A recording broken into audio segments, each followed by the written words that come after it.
In progress. Accept. Okay, so here we go. First of all, thank you. This is so great. You're helping me work towards my master's. I'm almost there. And it's very humbling. I don't know how many are there because I guess I can't see the little list. I don't know how many people are there, but thank you so much. This is such an honor, and it's embarrassing because some of you are, well, all of you are amazing photographers. So I hope there's something I have to share. I don't know. So anyway, here we go. Okay, next slide. So a little bit about me very quickly. In 1972, I was introduced to photography, and to make a long story short, kept the camera, kicked the boyfriend out, the one that introduced me to photography. And it all happened because I saw an amazing shot that he took, and I went, oh, that's photography. And little by little, my curiosity got me involved with taking all kinds of classes at Los Angeles City College, UCLA, Art and Design Center, and Nikon School of Photography. And that was from 1972 to 80 something. And then I did have a contract with the city of Los Angeles. I worked as a secretary for Los Angeles County.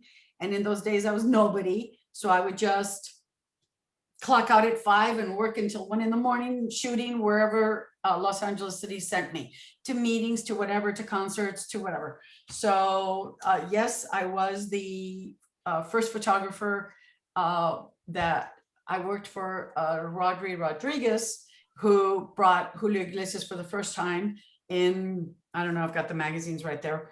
So I was his first time that he came to the United States, Julio Iglesias, and he presented at the Shrine Auditorium. So yes, I was his first photographer. And did I really know what I was doing? I don't know, but I was lucky shots all over the place. And it was fun. Got several cover magazines that I still have for all the Spanish magazines promoting him and the concert, and then the reviews, etc. And the other thing that I'm very proud of those days from 1974 to 1984 was the picture that I, working again for the city of Los Angeles Hispanic Cultural Society that existed then, was the pictures that I took of, I'm in a class, bye. And that was my brother. Sorry. And it was the pictures that I took of President Carter. He came in, I forgot the date, 1970 something, to inaugurate the Plaza Olvera in Olvera Street. And since I worked for the city of Los Angeles, I had rights to jump on stage, behind stage, all over the place. Oh, and Michael, you would love this, being, you know, a policeman. I was dating a detective at the time. And it was really funny because he was at the far end corner over there. And I'm jumping up and down, you know, taking my pictures, while all of the people in the news media and all of that, they were in a cage. They were locked up in that, you know, over there. It was kind of like one of those cherry pickers with a platform, and all of them were there, and the cameras and all of that stuff, while I'm running around. And I was going to get up on stage at the far corner when these giant hands grabbed me and dragged me up on stage. And I went like this, showing my pass. And they go, oh, okay. It was, what is it, Secret Service? Secret Service. Yes. They're like, who's this chick? And I look at my boyfriend, he's like, he's having a blast. So that was kind of cool. And yes, my picture of President Carter with Tom Bradley and others that were there made the cover of that Politicians magazine that year, and I've got a copy. So that was my fun times then. And of course, I had to abandon photography from 1984 to around 2010, doing the favors, the cousin that gets married, the whatever, the favors, but nothing serious. Oh, back in the early days, I had my little ad in the Hollywood Reporter, and that's where I got a lot of starlets, a lot of little things. But then, you know, now that I'm going up the ranks in LA County, I basically had to stop. And so it was when I was flirting with retirement in 2010 that one of my former employees, who retired 2 years before me, I said, hey, your photography is getting better, you nice camera, what's going on? And he told me about Tri-Community School. And so that's when I retired, that I I retired in December 2012 after 40 years with LA County, and I retired as part of executive staff. So I like that. Started off as a secretary, graduated, retired as part of executive staff in technology. And so that was kind of cool. And the funny thing is that my bosses all knew that I loved photography. And when our director, our department head, retired, everybody, all, board of supervisors, people are there, all suited up, all handsome. And I'm running around with my camera because I was her photographer. So that was fun. That was cool. So anyway, that's me. And so photography has been kind of like a passion of mine. In many ways. Have I been a great photographer? Hell no, but I've had a lot of fun. And it gets in your system and you just don't want to let go. So I'll talk a little bit about the business of photography, because the PPA classes that I was teaching, this presentation is based on the 2 times in September that I presented. And then we, worked with models and editing. And then in May, I did the same thing, talk about, presentation in the class. And then we, worked with models. And then the next day we did editing. So this one is based on that. And by the way, I get very wired if you haven't noticed. I get excited. I'm very passionate about this. And so stop me if you have a question. Okay, so a little bit about the business of photography, posing do's and don'ts, lessons learned, lighting and studio gear. Okay, so here we go. Any questions? No. Good. Okay, questions. So basically, since I had several beginners, I wanted to say, okay, things you need to think about. What type of a photographer do I want to be?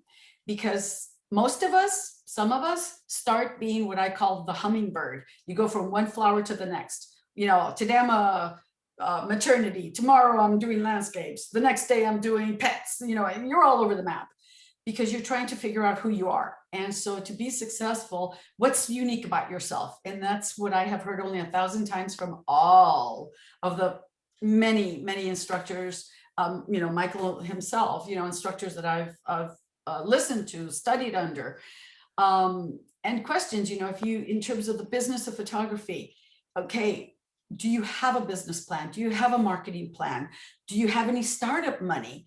How are you going to go about this? And at work in LA County, I was hardcore project management. And I guess you could say that I always joke about how I was raised in the county.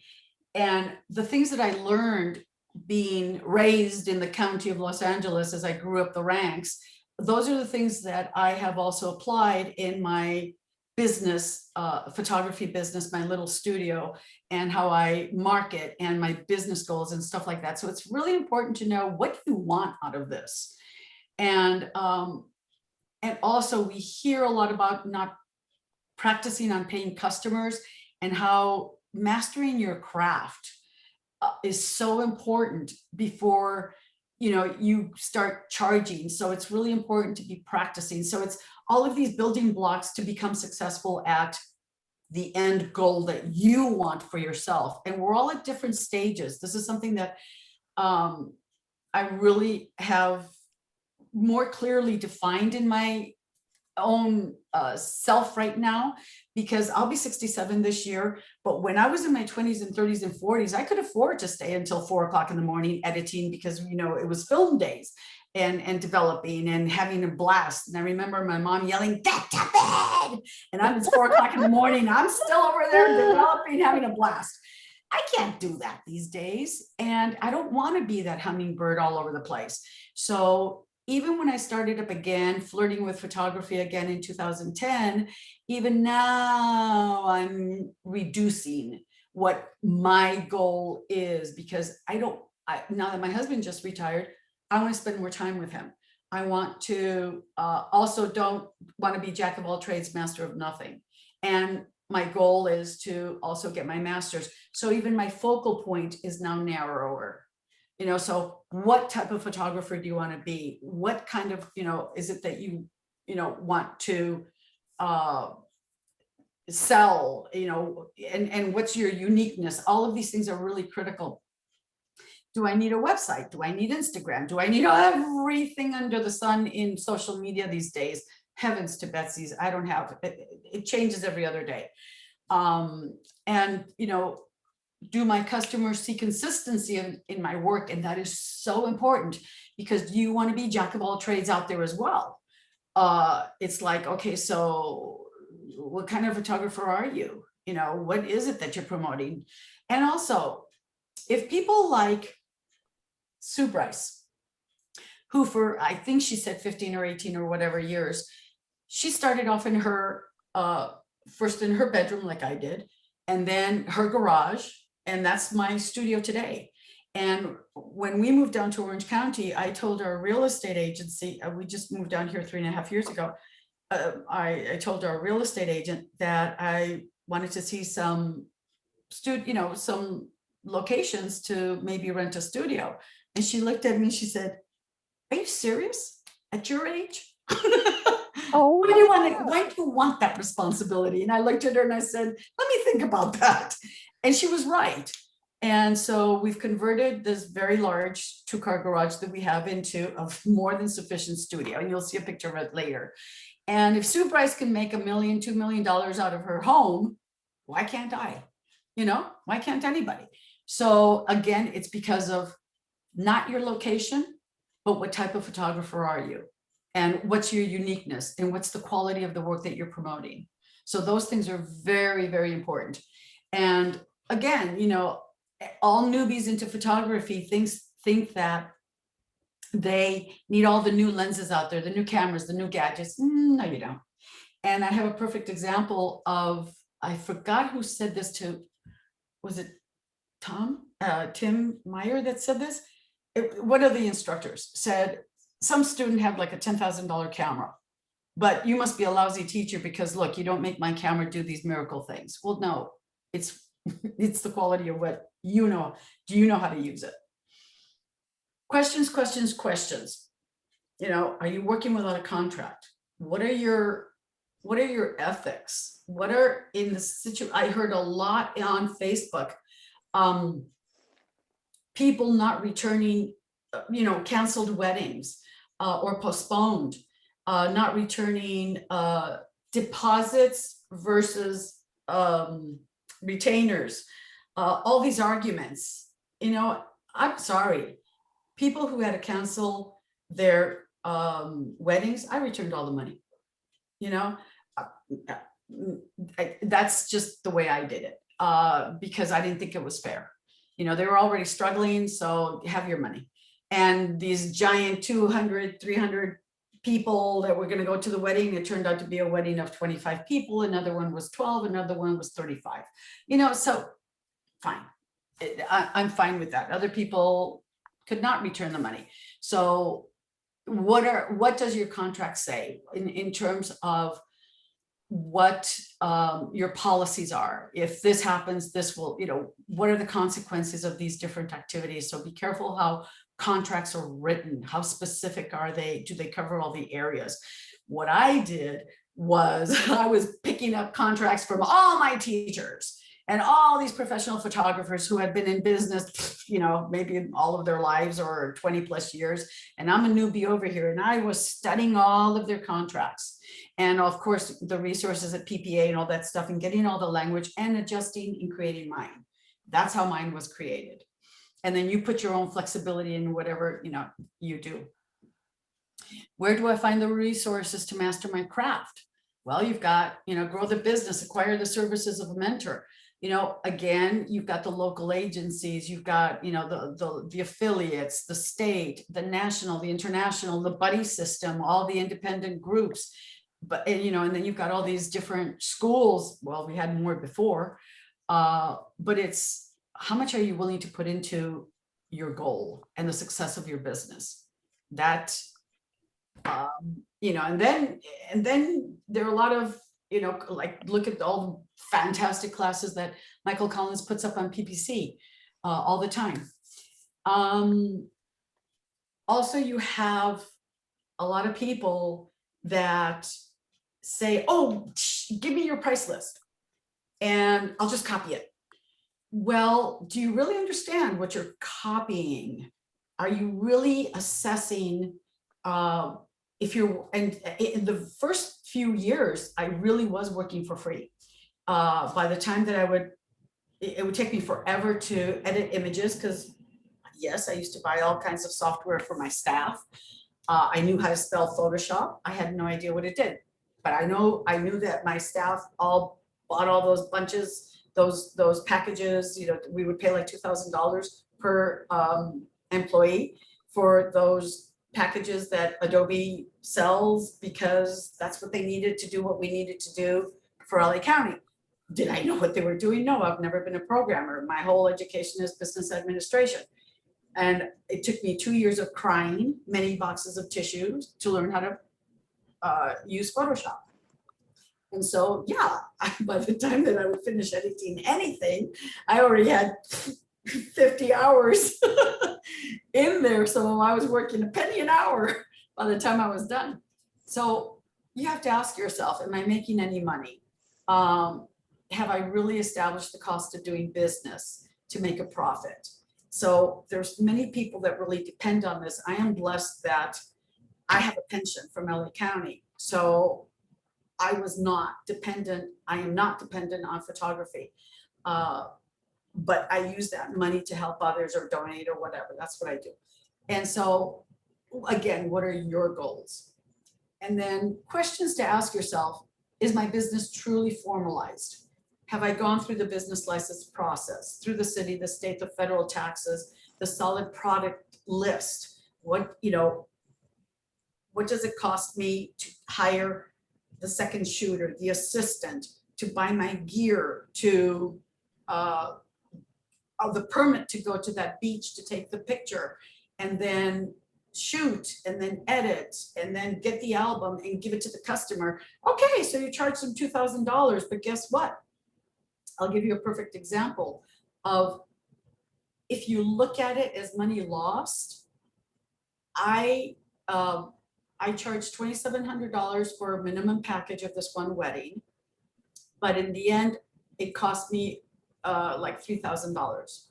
And William and I see that as a profit. Why? Because the wedding was on Saturday, but the Monday before or Tuesday before, my mom had a heart attack. So I had to buy an airline ticket to get to Colombia. I had to have my second shooter become the lead, negotiate with the customer to tell them, I'm sorry, I'm going to send you somebody equivalent to the quality of what I, you know, so I sent Michelle de Lavara and I sent Adriana Lopez to cover for me, but he said, well, you need to add 2 more people. So I had to get another assistant and another photographer in there. So by the time we were done, paid for everything, I think I lost like $300 or $700 on top of that $2,700 bill. They got all the products that they wanted, beautiful. They were very, very happy because both Adriana and Michelle are excellent photographers. But we see it as, it gave me the opportunity to be next to my mom, and she survived it. So I was gone for like 3 weeks. So sometimes it's a give and take. You know, you lose some, you gain some. And they were very happy with, because I came back and I edited everything and I gave it everything to them. So they were very, very happy, and they referred me to somebody else, which was really good. So you lose some, but again, it's very important to know what's your cost of doing business. Solid collections, I call them collections, not packages. What are your offerings? How much do you really want to offer everything? Any lab offers? Oh gosh, no, I would go crazy. Be very strict about your client tracking logs, your billing, your income and expense logs, because I do present to our CPA. Even when I was making 0 money, my first year I finally made $300. I thought I was a millionaire. The next year I made $600, and finally on the 3rd year I made $3,000. And then little by little, I got to up to $60,000. I think last year, even just doing itsy bitsies, I think I made like $45,000 on doing itsy bitsies. And so, okay, expense log, CPA. Yes, I've got my CPA. Yes, you know, Small Business Administration. They are amazing to help you get organized. But then you've got PPA and PPC, and then you've got Gold Coast and all the different affiliates that help with that. My CPA, I always give them all my full detailed expenses, income, everything. From the how much I pay the retouchers, the models, wedding dresses that I buy, all that stuff. So I'm very meticulous of keeping track, and I see a lot of people winging it. And that's where, and oh, by the way, when I was still going to Tri Community for 1 year, I worked at Ramiro, well, I shouldn't say this. I worked at a lab, okay? The photography lab for 1 whole year. The first couple of months that I was there, I asked all kinds of questions about how formalized this long-term business was. This person guesstimated how much income he was getting and guesstimated how much income, income and expenses. And I said, oh God. So the first 3 months I spent organizing his financial records because it was, I can't work like that. Okay, moving on. Should I join local affiliates, state, national, international? Should I attend photography organizations? How serious are you about the business, about your business, about where you want to grow and how solid, where do you want to go with it? Again, goals. Should I participate in competitions and how do they help? If anybody was paranoid about competitions, it's me. But Ramiro, Gaitan, over at Tri Community convinced me that it was the best thing because, like at work, they tell you grow thick skin. I finally learned what that meant. And I learned to appreciate the critique and the slaughtering that some of the judges do of our images, because sometimes they see things we don't see because we're in love with our work, as good or bad as it may be. And that's why even, like in editing, you always want, proofreading, you always want some other eyes to see it because you don't see everything. And to me, it's been the most wonderful experience to compete because it has truly helped me improve a lot. Any questions? No? Nope. Okay, good. All right, how to get there. Define your startup money, your goals, establish your checklist, business plan, etc. Like we said, set up your studio and your business bank account. Keep your personal money separate from the other. Okay, it's very, very important. Your studio is anywhere. The world is your studio. Study, master your camera and lighting and gear. It's critical. Study, master speaking to your clients. Oh my gosh, can people know? People can turn off clients very, very easily. And my husband jokes a lot because he says you speak to your clients like they're your best friends. And I said, I like it that way because I want them. Yes, I'm very professional. Yes, I'm careful as to how I speak with them, but I try to be professionally affectionate instead of professionally curt and serious and cutting. I try to share my excitement when I see them smile, when I see them cry because of something that I gave them. So I have one customer who's already called me 3 or 4 times, already hired me this year, and she's a doctor, and so she's like, oh, don't call me doctor, and so you try to understand each person, read their body language, etc., and then try to see how you can get to them and win them over. Because knowing how to speak to them you can win them during the initial contract consultations, directing clients during photo sessions, and posing them, etc. And then also in getting more business from them. Really listening to them about how they met and what end products they want. Really listening to the customer really helps you grow your business. Not assuming that what you want to impose on them, it's like the old car salesman. You will buy the car, you will buy the car I want to sell you, like in the 60s and 70s. No, doesn't work anymore. Study mastering lighting composition to create amazing masterpieces. You can't repeat that enough times. You've got to, I realize that all of us keep on studying. We're like doctors. We keep on studying because things change. What used to be amazing before, different types of poses, today is like, oh my God, that's corny. That looks like a picture of my grandma, the way they posed her. You know, so that's really important. So study mastering what was once beautiful is old fashioned today. There's lifestyle, there's all kinds of stuff. So figure out what kind of posing, what is it that your client is looking for? The traditional or the whoopie-doo, they don't care, you know? So you got to really read your customer and listen to them.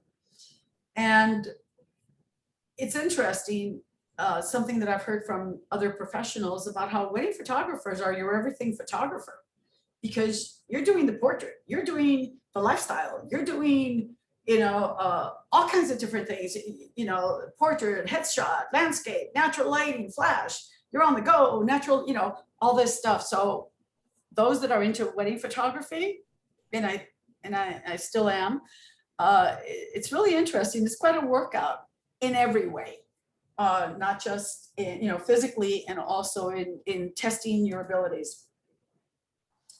Test the waters, practice with family, friends, neighbors, classmates. There's always somebody out there that's willing to pose for you. You just have to be daring. And I was just listening to Joel Grimes the other day, because I do study him a lot. And he was talking about how have on your cell phone or your iPad copies of your work. If you see somebody and you approach them and say, look, I'm a photographer, can I show you some of my work? I would love to photograph you. Here's my business card. If they see that you're for real, and that's how I have approached some people, and I have gotten some people to model for me, because I have shown them first my work. They see that I'm serious and they'll say, okay, I'll go. And I said, look, I'm trying to try something new. Will you, you know, help me out? Sure, sure, sure. And I said, I'll give you some portraits. Oh, no. Hey, I'll, you know, if I have some money, I'll give you, you know, 25 bucks, 100 bucks. Oh, no. Some of them will say, okay. And some will say, nah, don't pay me. Just give me my picture. Again, consistency. Just like a golfer, it takes practice, a lot of practice, and define what's your style. Talk to professional labs for products and costs to define your price list, your offerings, your keepsakes for your collections. Master the camera and lenses you have. Sometimes, like what I heard at Tri Community a lot was, you know, I came from manual cameras with film, and all of a sudden there's this thing called a camera in my hand in 2010, and it has 1 million buttons. What the hell were all those buttons? I literally had to take a class on how to use this thing in front of me that I thought was a computer with a lens in front of it. And so it's important that you know how to use that tool as well and how to optimize it. Remember, the world is your studio. Anything is your studio, your backyard, that wallet next to your garage, parks all over the place, beaches, LA County beaches, you don't need a permit, do not need a permit. Santa Monica Beach, only if somebody there with, because they're shooting a movie or something, yeah, they'll kick you out. But if you're there, you can take your gear. I take it under the pier and, or, you know, all the time. The world is your studio. You don't need the 4 walls and a roof to do your work. If you charge customers, get your state seller's license. Play by the book and stay out of the IRS's sites and grabs. Don't get into trouble with those people. They will come after you. Develop a contract, study the wording, truly established by photographers, and ask if you can use some, like I already told you. Deposit versus retainer. A retainer, you do not return, okay? A deposit, generally, yes. If you're, you know, big-hearted, you can return a deposit. Deposits are generally returnable. Retainers means you lose that money if you change the date or go find another photographer. But again, what's your ethics or the situation? I returned everything. Okay. Learn the difference. Inspiration and creativity. Movies, museums, TV shows. And I tell the story that I was on the airplane, and oh goodness, I forgot the name of the movie right now. And it's so funny because the person sitting I was coming back from Germany and I'm taking pictures of the little tiny screen on the airplane. And the guy's looking at me like, what are you doing? And I said, oh, look at the lighting. Because I would pause the movie and I said, look at the lighting. Look at the beautiful shadows on her face. And he's looking at me like, okay, you're a wacko. You know, everybody's asleep and you're taking pictures of the little screen. Oh yeah. So, and follow the leaders in the industry. And it's so cool to go to museums and look at the masters and the work and the whys of the lighting and the what we call composites today, you know, how they do it and how they blend things in. You know, education is free out there. Not that it's free to go into museums, but I mean, there's a wealth of information out there. Even as we all call it, YouTube University, even that has a bunch of good stuff. Okay, also very critical, show only what you want to sell. Make product display and delivery an experience for the client. I have all these, you know, little good, everything's with my logo, all over the place is the same. Teal is my favorite color, as you could notice. And that Tiffany, excuse me, that Tiffany Bluebird, blue, whatever it's called. And so again, consistency in terms of your product display and the services and everything that it hits many areas of your business of photography. Learn how to speak to the clients during photography sessions and during sales sessions. Educate your clients. Repeat contract details. Avoid false expectations. Well, I thought you said, I thought this. Oh, misunderstandings.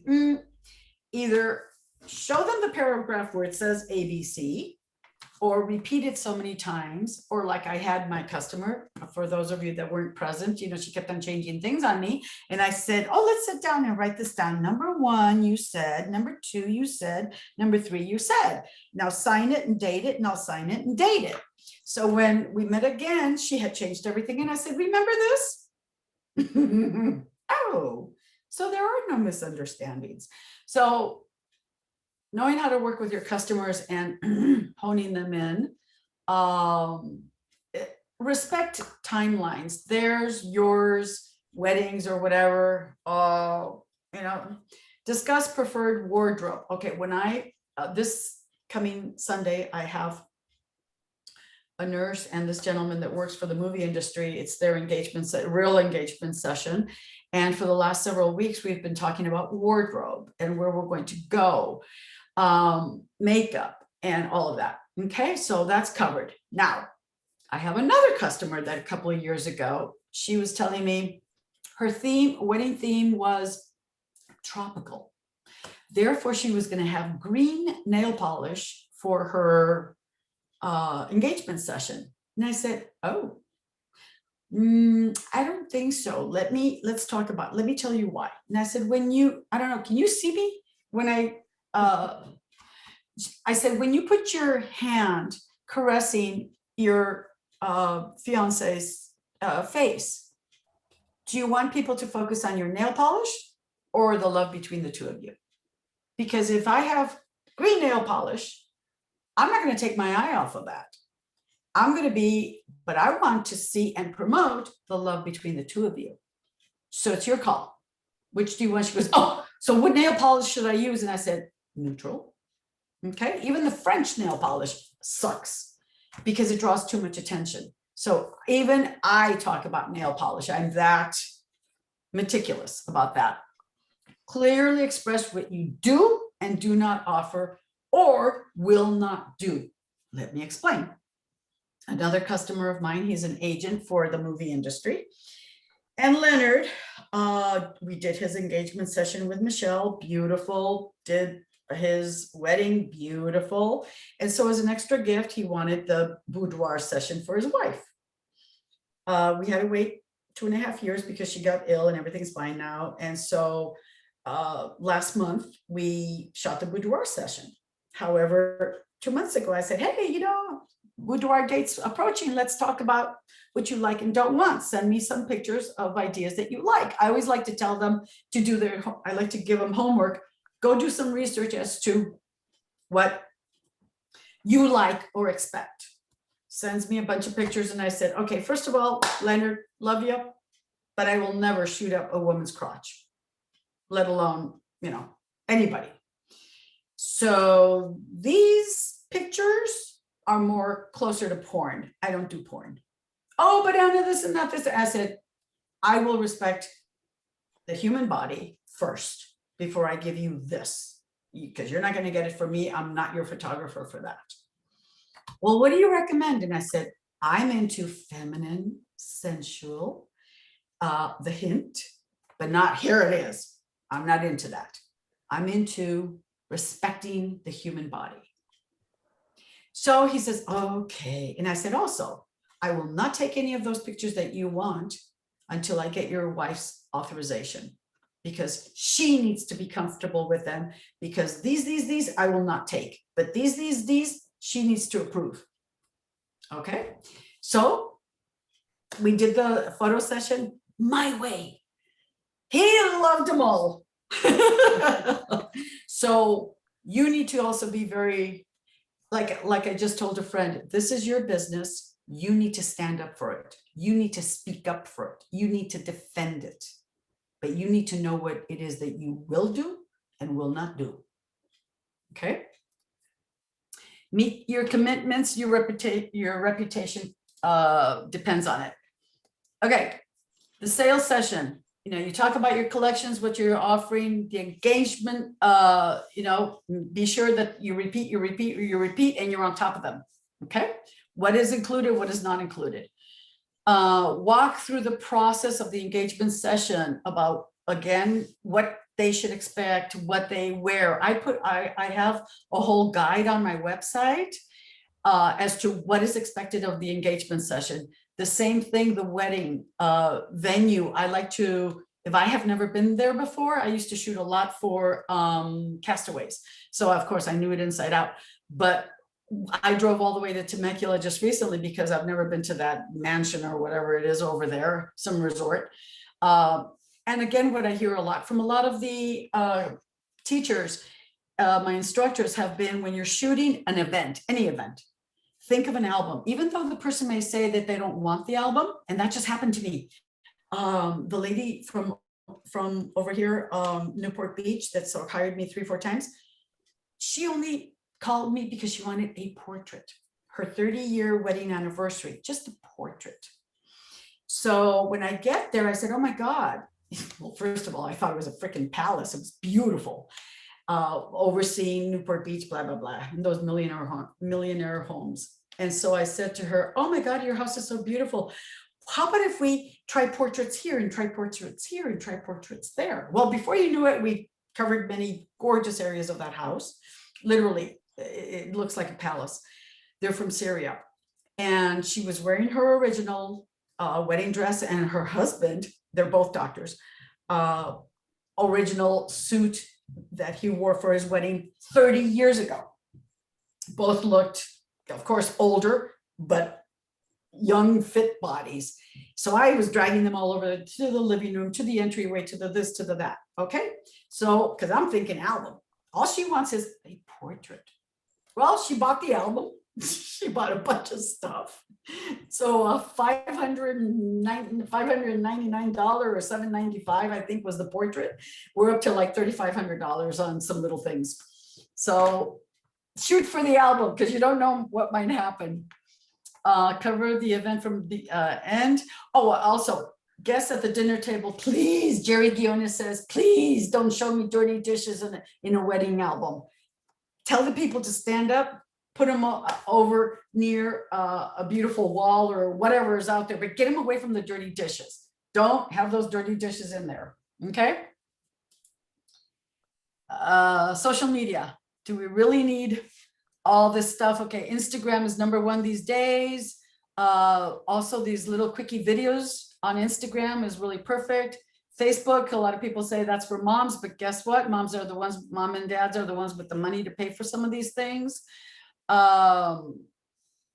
Let's say, when you talk to your customers, hey, do you have any social media? What's your tag? So you can tag them, promote. Be sure that you put your key words on your images. What I just found out in another class was like for your, when you're like in Lightroom, you put keywords in there, make sure that you have the venue or the location or the city. Because when people will say, oh, photographer in Irvine, choom, you know, or those of us that have put, you know, Irvine portrait photographer in there should pop up. And I tested it the other day and it worked. So, you know, put those hashtags in there and put your keywords in there. Okay. Some people, I used direct mail marketing for a time. It's very, very costly. I did not get a lot of customers. Sometimes you get a good one, not always. Anna Brandt talks a lot about how when she moved down to Orange County, she literally physically went walking the streets, knocking on doors, showing her work. And her work ended up in, I think it's at Hoag Hospital or one of these hospitals down here. The maternity ward is loaded with all of her beautiful portraits. Because she went knocking on doors and said, hey, you know, I'd love to do this for you. Hang it up on the walls, see what happens. Well, she does get a lot of work from those maternity wards. Anita, Yes. on that hashtags, is that Instagram or is that Facebook or is that both or what? Both. Okay, so it's not just one. Put hashtags on all social media. Yes. Okay. Social media, I see it on Facebook, I see it on Instagram, you know, all that other stuff. And you've got your Twitters and you know, and all this, I just can't keep up with all of that and I don't want to. And so I just kind of focus on Instagram and Facebook. I have been posting on a line and LinkedIn, you know. Okay, I'm just weak on hashtags, so I just didn't know where to put them. So, okay. Yeah, kind of yeah. And I know that there's also, some of them have limitations of, you know, I don't know, 15, 20, 30, something like this. And I just try to hone in on the most critical for me, like senior portraits or Irvine portrait photographer, Orange County portrait photographer. Keep it simple. Okay, thanks. This one is from Sue Bryce, because I'm also registered with her. And as you can see, an ad nauseum of Facebook, Pinterest, Instagram, Snapchat, TikTok, Twitter, YouTube, Vimeo. Oh my God. So the one that I'm really big on, that I'm trying to learn how to do is your Instagram little videos. And it's really cool if you go into Sue Bryce's, it shows basically kind of like a little introduction of what's going to happen. And then it's like a quick little 1-minute slideshow. And you know, it's like Sue Bryce shooting the subject, the customer, and you know, the before and after makeup, and bam, bam, bam, bam, the gorgeous pictures. And then at the end, Sue Bryce, you know, photography, something, and with her name and phone number. And it's really cool. And it's a real quickie. So they just recently taught us how to do that. So I've got to do mine. And apparently it's just business has like quadrupled. It just went bam, you know, just that one, those little videos. And it's, you know, just capturing that. So, you know, you can go wild with social media. It's up to you how much you want to get out there and, you know, time, but it's time consuming. And I'm not, you know, I'll just focus on the few things. The next thing is shooting our best with our tools. You know, part of the business of photography, we really need to know, in summary, lighting, posing, lens choices, camera angles, light and shadow, understanding those. It's like once you really understand lighting and shadows, or how to apply lighting to create all the different looks, is so important. That can make or break a picture. Lighting, posing, makeup, wardrobe can make or break a picture. And then, you know, the colors, you know, learning the color wheel and understanding color complements, how they, you know, how they complement each other, retouching and editing and the expression, all of that, all of these things can make or break a picture, where it could be a very, very simple picture, but it's wow, the way you edited, and I look at some of these that are fine art photography and I just drool.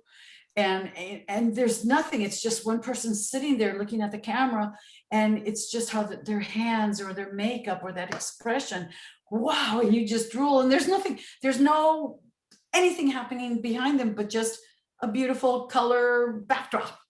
And it's that editing or that expression. So it's trying to do our best with all of these tools that can make or break our pictures. Seeing blue. Okay, as a wedding photographer, that white dress better be white if it's a white dress. And shadows will cast a blue-gray shadow on a wedding dress. And the year that I worked with this other photographer, boy, did I edit wedding dresses until I finally was able, I could not see color in the beginning. One of the stories that I tell is that I was at Tri-Community. I was still taking, I did the 2-year program over there in a year and a half. And the director one day says to me, "You're here all the time." And I said, "Hey, I'm retired. Where else do you want me to go?" And so I was able to finish it, but I couldn't see color. And so finally I was bringing work to my teachers and I said, "What's going on here?" And Carol Hoy one day says to me, "All your people are orange." And I'm like, "They are?"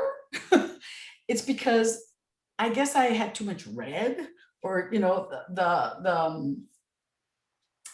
I had it at 5900 Kelvin, and everybody was turning out orange. And then when I was editing, I couldn't see the difference. So I printed this beautiful portrait of my husband and his entire family and all the nieces and everything, and with his parents. So you've got, I don't know, 16, 17 people in this picture. And when I saw it, I went, "Carol, look." She goes, "Everybody's orange." I could not see it, like I couldn't see the blue shadows, blue-gray. And so knowing how to compensate for that really helps, and how to edit it out. So that in itself, in learning how to see color, was very important for me. And this is the color wheel and I went over to Alabama and I spent 7 days with Maria Moore. And she basically was drilling this color wheel in my head, because she said, "You still need to work on it, Nana. You're not colorblind, but boy, are you blind to color." And so it was really how important this has become, and how it has really helped me even in competition.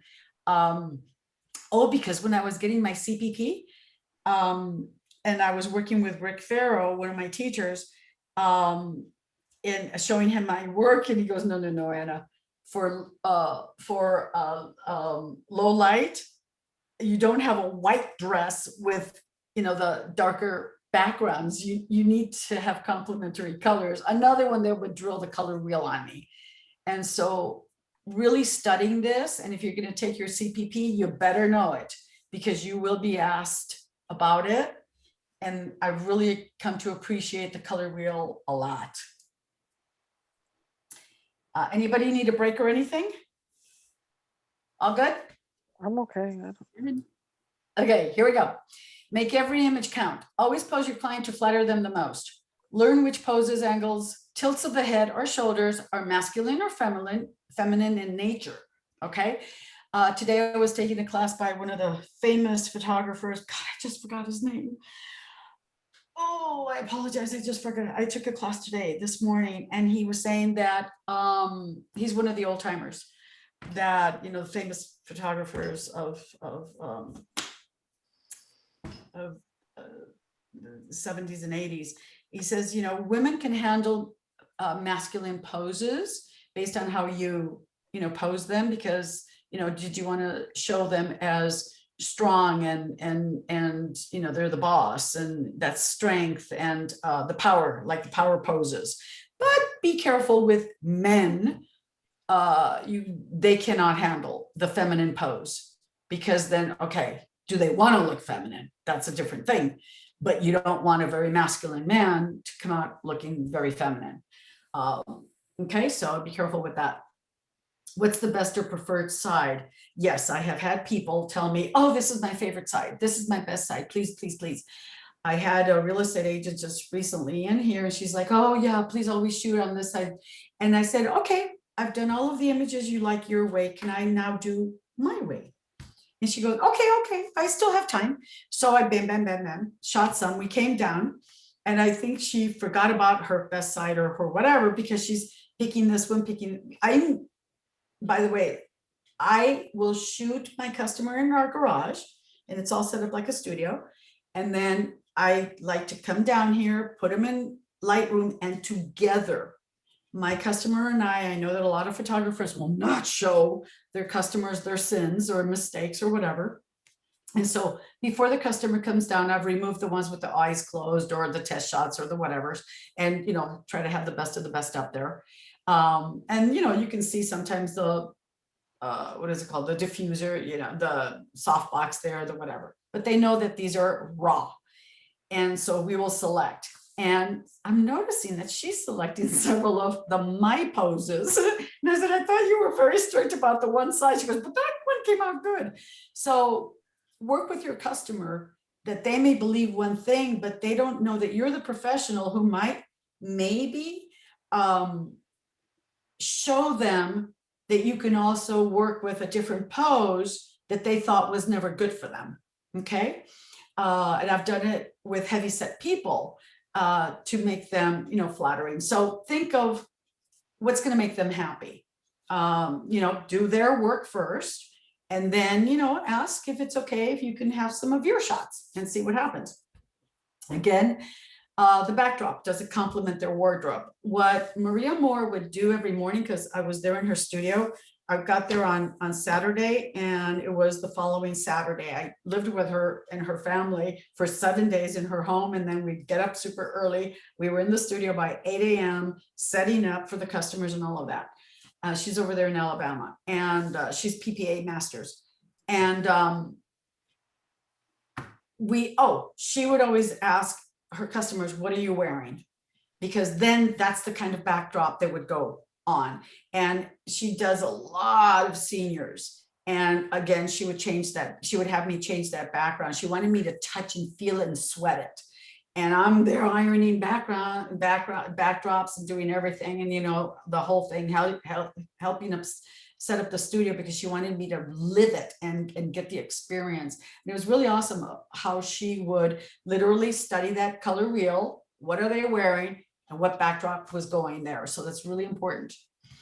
Also, is your client tired, feeling well? Should you reschedule? I was shooting an engagement session over there at the Friendship Bell in San Pedro. And the bride, it was an engagement session. I took several of my gowns that she really liked. I love it when my customers select my gowns to borrow. I let them use them for free. And it was icy cold. She's a social worker in the military, and her husband's an attorney. And, guy's an attorney. So you think I was hardcore project management. He's like, okay, he wanted me to give him an exact timeline as to when we would take the picture, when do they get their pictures back? And I said, well, how long are you going to take selecting them? So I was, throwing it back at him as well. And so here it is, icy cold. She's wearing one of these flimsy little dresses of mine. She looked gorgeous in it. And we're shooting. And we were now going to be changing into other clothes. She was, so that we could go do night sunset shots. And this woman's lips were turning purple, and she's shaking like a rattle. And I said, okay, we're done. No. What about the sunset shots? And I said, your health is more important than those shots. That sun will be out there again. We can come back when it's a little bit warmer. No. I want my shots. And I said, look, Layla. And her husband's right there. And I'm like, oh God, what is this attorney gonna say to me? And I said, look, Layla, I'm your photographer. We have time. Your wedding is not yet for several months. I'm going to talk to you more like your mother. You're shaking. You're going to get sick. And your health, again, is more important. I am stopping this because this is not healthy for you. And you're going to hate your pictures. When we go take those sunset shots, you're going to be trembling so much. You're going to be so sick. you're going to hate your pictures. And we have lost time and it's not worth it. Okay, so the husband turns to me and says, you know what? I think you're right. You know what? Never mind. It's okay. We're good. So she changed it back into her jeans, et cetera, et cetera. So they take off. He calls me the next day. Anna, thank you. I said, well, why? She's burning up a fever. This was before pandemic. She's burning up a fever and she had a bad cold for 2 weeks. So sometimes take the lead. You know, one thing that I learned from Rick Farrow and my teachers at West Coast School a lot was think of your customer. Your customer is important. Their safety, the model's safety, your customer's safety, their health is more important sometimes than that stupid picture. That you can come back to that. And we did. 3 months later, we came back, shot the beautiful pictures. They got the big portraits and everything, shot the, oh, that's the last sentence, shut down the photo session and reschedule. That's, So yeah, so sometimes you have to. Okay, so you want to be a photographer. When you're looking through that itty bitty little lens to shoot, do the click, what are you looking at? You're looking at 50 things in 2 seconds. Body language, eyes, hips, hair, legs. Is the light hitting? The shadows, the makeup. God, is it right? Oh my gosh, this person didn't do beautiful makeup. The hair's a mess. And what are we doing here? So the mouth expression, eyes, eyebrows, you know, some of us love to raise one eyebrow. Well, I have a customer and we were doing her bestseller list album of book cover. And that eyebrow kept on flying up, you know, and that I kept on saying, relax. You want to be, you know, soothing. Alicia, there goes the eyebrow again. Oh, whatever. And so I started to ask her about her grandchildren. We got the smile and the relaxed expression. She was so nervous that changed the subject. Okay. And so the hands, you know, is it a fist? Is it relaxed? The wrist, anything that bends, you know, bend it. All kinds of things, a lot of things to think about. And things to think about as well. Where's the lighting, the light hitting? The 5 points of the face. And I forgot the official term, Michael, correct me. It's the forehead, the nose, the 2 sides of the cheeks, the lighting. That area is very, very critical. And then when you're looking at the profile, things, when you're shooting a profile, where is that light? Where is that light hitting on the face? Do you have that beautiful line that comes from the forehead down to the chin? Where is that pupil looking? Is it straight ahead so you've got a white eyeball? Or is it a little bit towards, you know, if I'm looking to my right, that eyeball better be a little bit to the left so I could see the eye, the colors, the eye, you know, the iris. You know, things to think about. And also, if the head is tilted far too low, do I have those white canoes? That's what the professor today called it, the white canoes under the eyes, where you'll see that in one of my images in a little bit. Things to think about when posing, you know, the shoulders. You know, I remember when I started to play golf, my aunt would come up to me and just pull down my shoulders because before I knew it, they were up near my ears. She goes, you can't play golf like that. Get them down. Same thing for photography. Get those, relax those shoulders, longer neck, and explain to them, like in the bottom right side, what are we doing with our neck and, you know, how you stick your neck out. It's also important. Is your camera too low? Are you shooting up the nose? I told you about Rodri Rodriguez. When she was on stage at the Hollywood Bowl, and I worked the Hollywood Bowl a lot with her, she would say, don't you ever shoot up my nose. Okay. You know, be careful with the shoulders, the positioning of the hands. The thumb. I have an image of a newborn where mom and dad were holding the newborn, but dad's thumb was sticking straight up. That thumb cost me that image. So it tanked because of the thumb. So be careful, look at those thumbs. How wide open are those fingers? Is that wrist out or in? Is it bent? Is it the claw, at the woman's thigh? Be careful with that.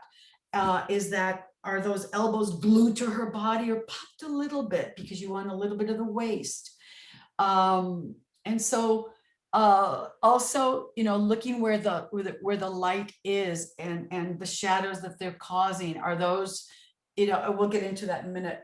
So there are a lot of things that you as a photographer are looking at. You may walk up to the model or your subject, pose them, and you turn around and go back to your camera. They've moved. There goes your posing. That's why you need to talk to them before you and show them so that they mimic you, or show them a picture. I do mood boards a lot. However, I don't do a board that looks like this, picture right now. What I do is I print the individual pictures and I'll say, we're going to start with this. Look at the hands. They're my guides to them because I'm very visual. Okay. And so I'm not like, for example, like my husband and my two brothers, they write down 2 words and they're done.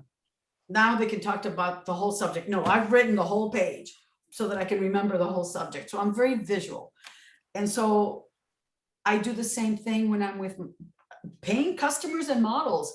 I will pull out my pictures that I've gone on the internet, on the PPA magazine or something that I really liked, or taking a picture of at a museum, and I'll say, look, this is the kind of pose that I'm looking at, that I'm looking for, or look at the hands, and I'll explain the details of the image.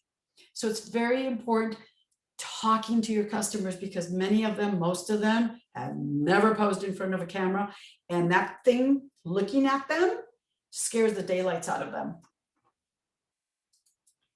So here, posing, triangles and angles. What's so gorgeous about group photography and individuals? What's so gorgeous about these gorgeous, what's the beautiful pose what's so beautiful about these poses? And why do these women look so gorgeous? Well, because of the triangles. It could be any woman. It doesn't have to be these beautiful models. It could be any woman that, and we did a pose like the top one on the top left, very similar with Leonard's wife. Oh, he loved it.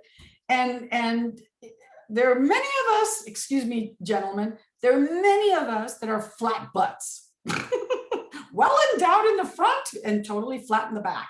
And that's most of the women in my family, most of them, okay? And so knowing how to pose a woman in something like this gives the impression, and of course, liquefy helps, gives the impression that there's a little bit of a buttocks there, okay? So it's very important about the triangles and how to enhance and beautify that gorgeous body that God gave us all. And so it's very important how to play with these triangles and these angles to enhance. Same thing with posing groups. You don't want eyeballs to eyeballs. You don't want, when you're posing couples, be careful with eyeballs to eyeballs, eyebrows to eyebrows. You want to stagger. And that's where your triangles come in again. And that's what and they can be a little scattered, some sitting, some whatever, and it enhances that picture. So here we're talking about S curves. All of these, I took all of these. These are real customers. And the one on the right was here in my studio here. The other one was in my godmother's garage. The very first one on the left with the gold silvery dress. She's a professional singer from Argentina. She was here visiting. Her dad's my friend. And S curves, you want to enhance their beauty of these women, of these men, and the S curves and the lighting and catch lights, very important catch lights. Here, a little bit of a canoe, oops, but here I have it a lot more. This picture did really well at the affiliate level, and it got like an 82 maybe at the state level, and of course totally tanked at PPA, because again, now that I'm looking at it, whoa, too much white under there. Okay. And this one was here at my studio. Here, this is a real customer, and they loved it. They blew this one up really huge. And yeah, she loved this one. She used it for marketing for her. So it's understanding the different types of, you've got the S curve right here. Here you have the C, oops, this one. Wait, come back. The C curve. So at first I did not know what C curves were. Well, you're looking at leading lines. And on the right side, the bride, she's a professional model. And we were there, I was there at Houston, Rice University, where my niece was graduating. So I registered with them a couple of days before the graduation. I got there like 3 days before the graduation, and the rest of the family arrived, and I went shooting. And so we went with this model in various places. So this picture has done really well. Again, at affiliate level and state level, and totally tanked at PPA. Go figure. This one in the middle, he's in my studio at my godmother's garage. The background is in Germany, and it did well at the affiliate level and state level, and tanked at PPA. This one, best of show for AVPP over there. This one is at the Marriott over here at Newport Coast Villas. The guard afterwards came chasing us and said, "What are you doing?" And I said, "Well, I'm staying here. We're one of the owners here." And he's like, "I don't care. Do you have a permit to shoot?" And I said, "No." And so then he says, "Well," and I said, please, let me take some more." And he says, "Okay, you've got 5 pictures and get out of here." But it did really well again at affiliate and state, and totally tanked at PPA. So I definitely have to improve for PPA. These two posing successes. This one on the right side is at Lakeshore, Lake Elsinore. And we only had like 15 minutes to shoot once traffic took forever. And then is haul all the equipment up the slope. I had never been there before. And when we got there, that's where the sun was. And we literally had 15 minutes to shoot, and then it was pitch black. So 3 hours to get there for 15 minutes of shooting. And it did really well again for All Valley and State, 81, 82, 83, something like that. This one has 2 gold medals for, she's in Romero's studio, and the background is the castle in Germany, same as the other. And this one got all kinds of, awards, but it got 2 gold medals when it was the USA China competition in 2016. So this one has 2 gold medals, but it totally tanked in PPA. So I got a lot to learn. Posing. Oh gosh, stop that. So we're looking at shadows. Okay. One of the things that, we talked about hands. I am such a sucker for hands. I love hands. I think they're so, and I owe that to Rick Farrow to learn how to pose hands, because that's very, very difficult. Here, other things that I want to point out, again, shadows. And also when you have an arm in the back, you be careful with just showing, like in the Addams Family, the TV show, be careful to not show, you want like from right below the elbow out, at least show that much, never just from the wrist to the fingers, because then it's like the Addams Family hand. Over here, I'm looking at shadows, and we'll get into a little bit more detailed in a little bit. And here it's balancing the ears. Here I boo-booed because this ear looks bigger and this one is smaller. I should have had his head a little bit more to the left, our left, so that the ears are balanced. The class that I took this morning, that was something that was really highlighted about be careful with the ears. Also, be careful with the little shadow over here. Can you see my cursor? Can you see my cursor? Yes. Yeah, okay, good. Be careful with the shadows here. Yeah, that it's always soft, not hard, because that will also show how strong your light is. And so you always want it soft. And then of course, you want that Rembrandt, your catch light. This one's a little too low. It should have been just a tad a little bit higher. Things to think about. Here in his glasses, I cleaned them a lot. And one thing that the classes over there at Tri-Community, they were very good about teaching us how to shoot with people with glasses. And this gentleman, he did not want to take his glasses off. And this gentleman owns about 52 Quiznos or Subways or whatever. So I was not going to mess with him. He was not going to take his glasses off. So, okay. Over here, we're looking at where the light hits the forehead, the nose, the cheeks. We're looking at that. And then also we're looking over here, not only just the hands, but for your portrait, it's always best to when you're off to the side, to only show one ear. And over here, obviously, because of the hair, you don't. Over here, like for example, on this one, because hair is covering it, you can show both. And over here, you want that separation here. So you pop the elbow just a little bit so that you can tuck the waist in. Okay. I think those are the things that were highlighted this morning that were really critical.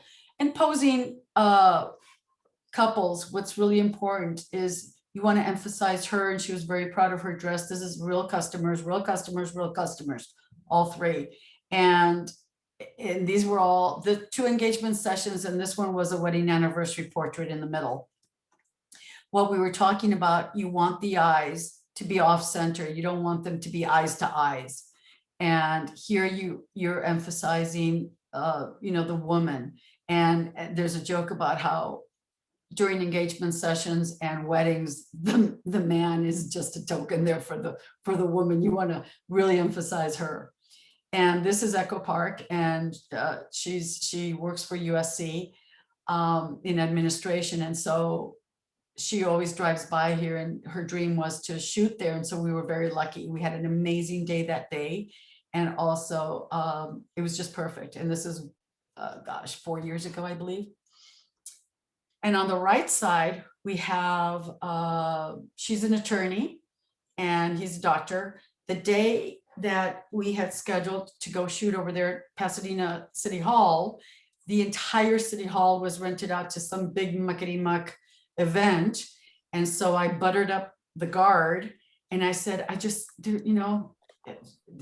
she's an attorney, he's a doctor, and we're just taking some engagement session pictures. Do you mind? And he says, okay, I'll let you run in. And you've got 10 minutes. Because, I don't want to get into trouble either. And I said, okay, good. So we bang, bang, bang, we're shooting and stuff like that. So they loved we went in here and took some pictures in here. There's a huge window over here. And so we got the pictures that we wanted of this area. Of course, we never were able to go into the garden because that was all taken up by that reception. But, you deal with it. And they were very understanding. So it was cool. Over here is on top of one of the slopes around here. And they're my neighbors. He works for a lot of health stuff, and she's a real estate agent. And so she loved it. My husband's over here holding this, waving it, and another friend is holding this side, waving it. And so, okay. And then posing flops. Okay, let's start with the center one. Here, I thought I was doing so great. Of course, all the judges, I had just started. This must have been my first competition in 2014. Look at those canoes right there. You never want that. And of course, her hands look giant. So you never want that. So of course, yeah, but the ear was right. The only good thing, and the shadow was really nice and soft, but guess what? It's a total flop. Here on the left side, he looks totally bored. He's an attorney, she's a nurse, and they're married. And he looks totally bored. His body language is like, I have nothing to do here. She's all hot and ready and all everything. This hand right here looks horrible. Here's the Addams family hand. Okay, oops. And so that looks horrible. And then over here, since I was new to Photoshop, you had a lot of cloning. I was trying to clone out my husband's shadow, a total flop. But now that I look at it, boy, yeah, good lesson. Good, you know, no connection here. There's no body language of involvement between the two of them. Over here, yeah, great pose, great everything, but the bride is behind all this mess. And the judges all went like, yeah, but I can't stop looking at these highlights and all this mess behind her. And, you know, beautiful bride, beautiful pose, wrong location. So one thing that I've learned from a lot of my instructors is look behind the subject, look behind your model, look behind the people, what's going on back there, okay? And over here, we're talking about, you know, knowing how to use your tools. Well, I had just finally learned how to turn Photoshop on, so I knew nothing about Photoshop. So yeah, these are great fun flops. And here I thought I was doing so great. All right. This one was a couple of years ago. These are 100% raw, straight out of camera that I uploaded. She's a professional model. Talk about yummy working with a professional model. However, a couple of times I had to say, oh, can you pop your elbow? Can you do this? Can you do that? So, and she was very lovely. This is a wedding dress for a designer, and I was at the designer's studio, which was like working in a closet. Adriana Lopez was with me, and literally it was like, you know, the space that we had to put our 4 by 6, 4 feet by 6 feet softbox, which is on the left side. You see a little piece of it over here on the right, and the reflector on the other side, and, you know, the lights. And so somehow we got some good shots that the designer was very, very happy with. These were for marketing. And so, you know, again, looking at the lighting and the shadows, looking at everything. And it was just, oh, here, this is a boo-boo, the hanging eye. Be careful with that. You always want a teensy binsy little piece right there. If you can see my cursor, yeah, because you never want that hanging eye. I just noticed that. I hadn't seen that. Woohoo. The other thing with this pose, yeah, you want that hip to the side. And also be careful with hair around the neck, because of the hair will come over to the side. You don't want a hairy neck for this particular pose. Okay. So other than that, I love the hands. Oh my God, she was so good with her hands, you know, and just beautiful. I was a midget standing next to this gorgeous woman. It was a lot of fun working with her. Okay, lighting. All of you, you've been in photography long enough, you know that there's all kinds of lighting, natural, reflector, off camera, 1, 2 lights, 3 lights, 4, you could go crazy with everything. As long as you know what your goal is with natural light.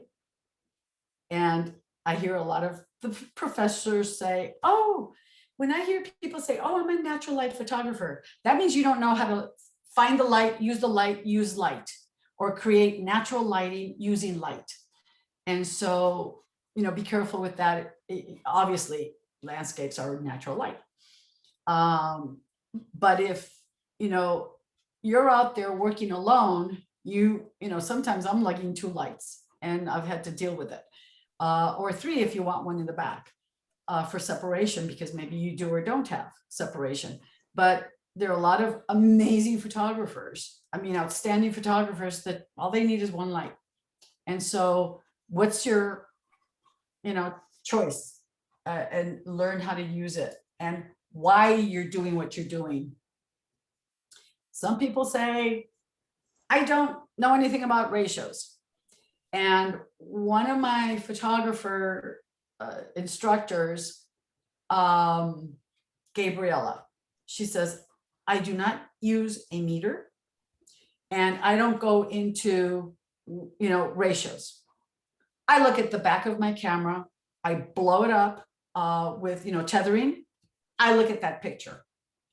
Does it have, and this woman has, in first time that she entered in PPA in, was it 2019, she calls me, Anna, I just got my results back. What is this little thing on my picture? These got really high scores and blah, blah, blah, but this one says loan. What is that? And I'm like, oh, Gabriella, I'm gonna kick you. The first time you enter PPA, you get a loan, but her work is amazing. Oh my God.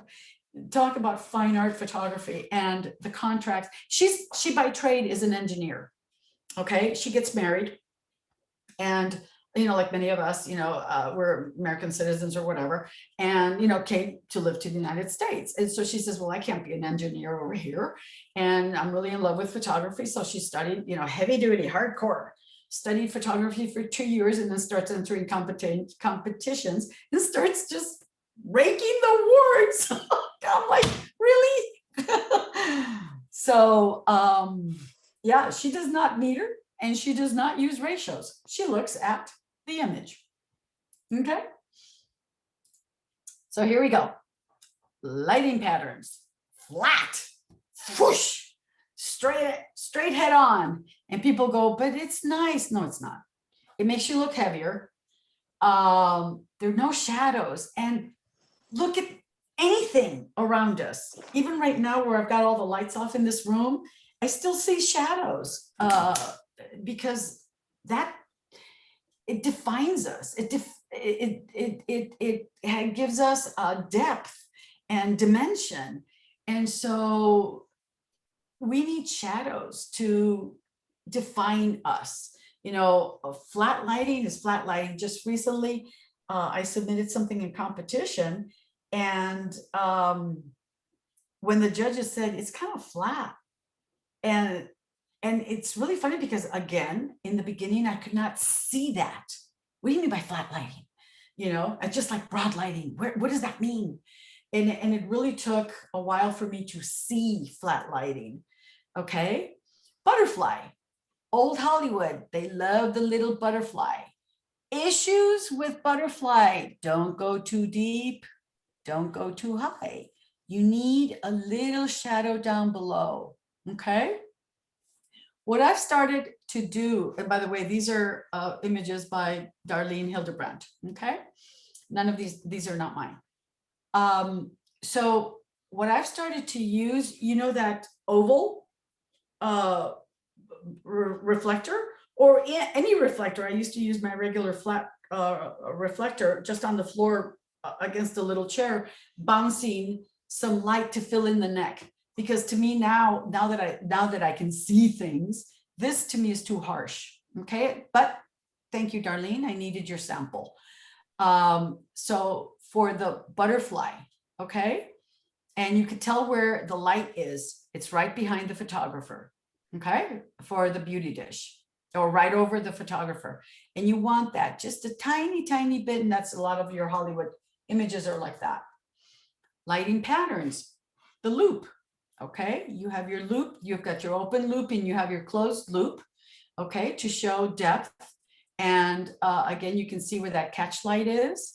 And then also, let's say she didn't have hair. If you're going to be shooting in this angle, be sure this ear is not there, and be sure you have a little bit of skin there, okay?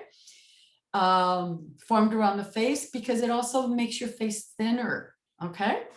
And and also where the light is, you want a soft light around here. You don't, if you're too close and you have a small light, it causes harsh shadows, and you don't want that. You want a soft edge right here. Okay.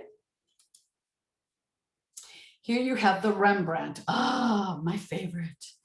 And so be careful with, you've got to have a little bit more white in here. You don't want to bury the eye. You don't want to bury the eye. So be careful with those when you try to achieve your Rembrandt images, and also to soften here. But here's your beautiful Rembrandt, okay?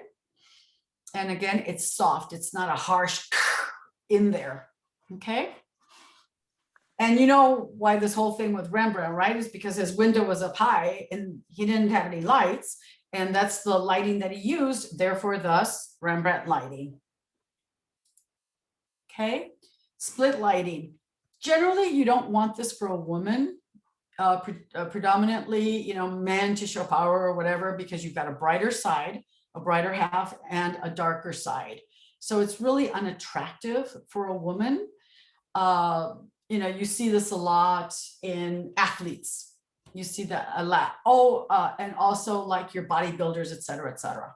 Okay. And that's where maybe you have a reflector on one side and a much brighter light on the other, because you can see where right there, it's more like at 9 o'clock where the light is over here looking at it. It's not up high.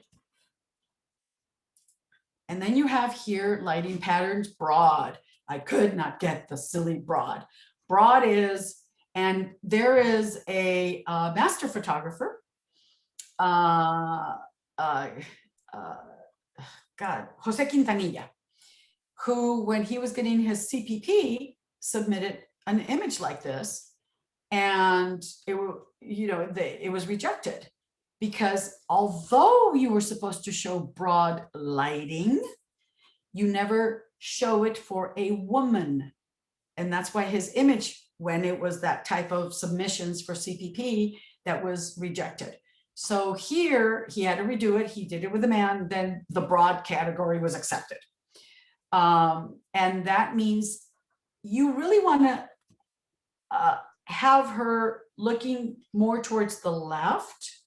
And let's say she wants this pose. That is her favorite side, which is her right side, our left. Then move the light to photographer camera right, so that it's hitting on this side, so you get your Rembrandt or your shadows on this side, because you always want the lens to aim at the shadow side of the face. That's how I finally understood broad lighting. Aim for the shadow of the face, not the brightest spot, because a very skinny woman apparently can afford to have this type of lighting, but women like me, and at my age, definitely not, because I don't want to look fatter, okay, and I don't want to look, I just, I don't want that, okay, I want to look narrower, so that's why I want move the light. Either her face goes aiming to our left, or you move the light over to camera right, okay? It will make you look heavy, okay? And only a skinny weeny Twiggy can afford, like Twiggy of the 60s and 70s, can afford this type of lighting. Men, they can afford it more than women, but never, never for a woman. Short lighting, ta-da! Here's the shadow. And so that's why I'm aiming over here, the camera to this side. Yes, of course, I'm dead center on her, but this is the side that is facing the camera. So now look at how much narrower her face looks. And it's not too wide over here, but it looks a lot more attractive. And it also shows that dimension. It's more flattering and slimming, okay? I hope you guys, you probably do know it, but it took, me, there was almost 30 years out of photography business. None of this stuff was, I don't remember any of that from my younger years. So here's my studio. Here's the same. This is Katie, the picture that you saw earlier. See, the dress is really pink. I changed the color. Now that I know how to use Photoshop, I changed it to red to match the flowing veil. But this is my studio and all my toys, and all the toys that one uses. I love using this. Oh my gosh. And now I have my giant cheetah DP 65 PS. I love using this one. It's like the quality of my photography improved once because again, I had to understand in this pea brain of mine, you know, that a small reflector will cast a harder shadow, and the larger and the softer and this wraparound and the softness of the lighting. And I really am very big on that fine art photography, that Rembrandt Renaissance type.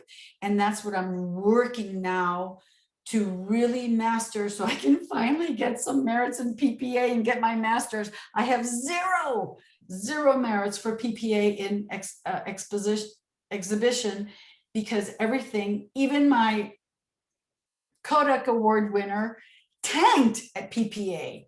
I got Photographer of the Year in Landscapes for PPC, and Wedding Photographer, and Wedding Album, and all this silly stuff. And I send those images to PPA and they tank.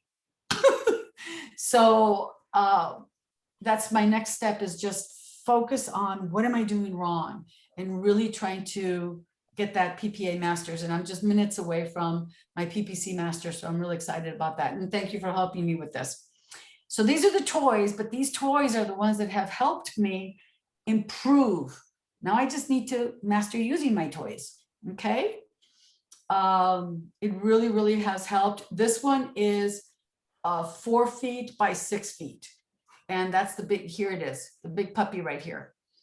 And that one is, I forgot the name of it, but Maria Moore is the one that uses those. And she also, I have this one over here. I think it's 3 by 6. So I have 2 of those with the white. Oh, look, see over here, you can see my 4 foot by 6 foot. Love them. And I use it in combination with this one. And then also I have my reflectors. And of course, like Tim Meyer taught me to, and also Yogi Patel, to use the separation lights in the back. Okay. So yeah, sometimes I will have my 1 or 2 separation lights. I will have my and Yogi uses the same setup as Maria Moore. And I think that's Larry Hesberger, that master photographer, his type of lighting. And I do communicate with Larry. I think he's amazing. And Maria Moore told me that she, studied under him, and that's how she got that lighting. So you'll put Yogi and Maria will put like 2 of these next to each other. And one is in flat towards the opposite wall, straight, be quasi almost behind the model, and just head on straight to the wall across. Okay. The other one will be angled at an almost 45 degree, so it wraps around the front of the model. So it causes like a separation light and the wraparound in the front. And oh my God, it's yummy lighting, just beautiful, with the reflectors on this side. So I've been playing with all kinds of setups, and I use the word loosely, playing, because I'm trying to hone in on my style, master my style, and learn to use my toys. Here's my beauty dish and all these different things. Jerry Guillone's Westcott Omega. Love shooting through that, using it as a reflector. So all the different toys. Resources. You have your labs. You have, like we talked about earlier, what are you selling to your customers? And so it's very important that you know what your people, who offers what for what quality, what price. CG Pro Prints, Salson Kata swears by them. He's a master photographer, which is just amazing, very successful. And he loves Pro Prints, CG Pro Prints right here. Their acrylics are amazing. And Miller's, I use Miller's also. My website is with Zenfolio, and they have the contract for, people can buy online and send to Miller's. I use Nations Photo Lab a lot. I love their packaging, their boutique packaging. Well, they'll package everything all pretty and send it to my customers. I don't have to worry about that anymore. Love Bay Photo. Some things are a little pricey, but the quality is there. I buy a lot from B&H New York, Sammy's Camera, Cheetah stands all over the place. Edward Tang is amazing, excellent customer service. All of these are excellent customer service. Adorama, and you know who your favorite camera stores are locally and online. PicPro Lab does beautiful work like Excel Image Group. They're in near Pomona. They're pricier than Excel, but the quality is there. I mean, it's just, so what, if I have a customer who is spending a lot of money with me, okay? So my wedding collections start at $2,700. That's the basic without engagement session.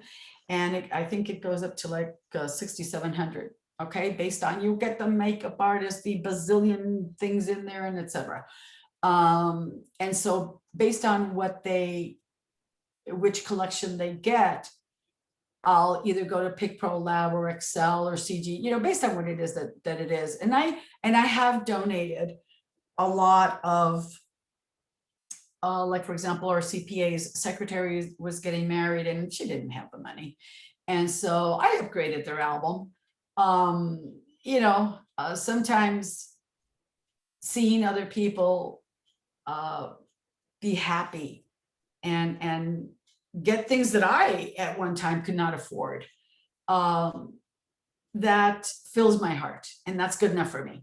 And I feel paid. And I remember this one couple, when I first started out, he worked at a restaurant and she was teaching, horrible salary in a micro mini apartment. And so we shot their engagement session and shot their wedding. And in the end, I'll be honest, I had just started out and they just loved their images, but really did not have any money. They really did not. So I edited the album and just gave it to them. And I said, okay, that was a good experience. And now I know how that was a lesson for me in not the money part, but in terms of how to talk to customers, how to run the process of an engagement session and the wedding, and work with and Adriana Lopez was with me. So yeah, I paid her, but I saw it as a lesson. So again, it's that give and take, because I needed to work on shooting weddings. It had been too many years since I had shot a wedding. So I said, okay, that was a lesson for me. That was a good experience. As part of resources, what's really, really critical is, the professional associations, like you all know, the PPCs, the Gold Coast, all of those, competitions, networking to master your craft. Again, we go back to the very beginning of this presentation. It's what makes you unique, and how to grow. And, do you just stick with free YouTube University, or do you also mingle among the Michael Collins and the Rick Farrows and the amazing photographers and teachers at all of these different organizations and schools? I'm a touchy-feely person. I'm very visual. I need that one-on-one with those teachers. I can do YouTube all you want all day, but I got to go do it as well. And they don't tell you all the secrets also, like, did they tell you the settings and why those settings? Why is that light there? What did they not say? Did they say a lot in a lot of these YouTube sessions, but what did they not say? That how come, as Carol Hoy used to tell us a lot over there at Tri Community, we're both standing at the same spot. You've got my settings and you're shooting, but our pictures look different. Why? You know, what did I not tell you? You got to be careful with that. And, you know, right now my goal are my master's degrees. And what does that mean? I got to improve my craft. As successful as I have been with customers, I got happy customers. I want to shoot less because my husband's now retired. So my goal is to shoot less, have few customers, higher end. So I have to work less. Go travel like Michael because I'm totally jealous. Oh yeah, and get my degree. You know, so what is your goal? What kind of photographer do you want to be? Why are you, you know, what's unique about you? And where do you want to go with this? And which organizations do you want to become a part of that are important to you? And some people only want to be part of PPA, like Maria Moore, because she said my master's was most important and I wanted my PPA master's. I didn't want to be all over the place. And I said, well, I really have a great time with PPC. Fine. You know, she was not into that. And I don't know if she's part of an affiliate or not, but you know, it's who are you? You've got to do that self-assessment. Okay. They used to tell us, say that to us a lot in LA County, the self-assessment in terms of customer service. Professional resources. Again, what type of photography do you like? Go follow those masters, learn from them. Mentoring programs. Yeah, I've spent a lot of money because I wanted to catch up. I was 30 years behind everybody. I stopped in 84, you know. My digital camera was this little itty bitty thing pocket. That was it. Professionals that I've studied under, that I follow. Okay, Ramiro Cervantes, Don Meyer, he was over there at LA County, excuse me, another LA County, he I think worked for the fire department and taught at Tri-Community. I don't know what happened with him in LA County because man, did he take it out on me. I one day said to him, what the hell is wrong with you? Why do you hate me so much? Because you're LA County. But great teacher, taught me a lot about portrait photography. And let me see. So you've got Sue Bryce, Scott Robert Lynn, Jerry Guiones, oh my God, Roberto Valenzuela, Tim Meyer, Sue Stripling, Sal Sincata, Michael Anthony, amazing, Joel Grimes, Rick Farrell, Maria Moore, Carol Hoy. Oh, that's right. It was Gabriela Jimenez, the one that Jaramillo, the one that I forgot to put on this list. And these are all the people that I follow and study under. And, you know, you have amazing photographers that take the time to listen to you and to teach you, like at PPC West Coast School. You also have your local schools like California Photography Center. That's Ramiro Gaetan's school over there in San Dimas. Then you've got California Center for Digital Arts in Santa Ana, Texas School of Photography, and local colleges and universities. But Tim Meyer said to me, why do you want to go back to the university, Anna, to get your arts degree? And I said, because you have the Christy Sutton Elias, you've got all of these other people that are amazing photographers, and they all have degrees in the arts. And he says, look, only if you're going to be seriously teaching, go back to the university. Other than that, West Coast School is perfect. Your affiliates are perfect. Your PPC is perfect. Your PPA is perfect. I went, okay, fine, whatever. Yeah. And ta-da! Thank you for trusting me with your success. And here's this. So my legal name is Anna Maria Correa Montgomery. Oh, a blue Y, how cute. And so on Instagram, I'm Anna Montgomery Photo because a client of mine opened one for me. And then I, of course, didn't realize it. And I opened Anna Montgomery Photography. So I'm both in there. So I'm on there on Facebook, Anna Montgomery Photography as well. And that's my email address. A Korea M at sbcglobal.net. And that's my phone number if ever you need me for, you guys are probably better at photography than I am. And that's my information.